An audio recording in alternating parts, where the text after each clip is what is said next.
Narinig mo na ba ang tungkol sa Philadelphia Experiment?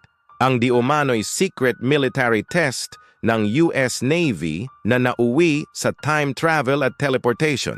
Ayon sa mga kwento, noong 1943, sinubukan daw ng US Navy na gawing invisible ang barkong USS Eldridge gamit ang isang top-secret device. Pero ayon sa mga saksi, hindi lang ito nawala sa radar, kundi literal na naglaho sa harap nila.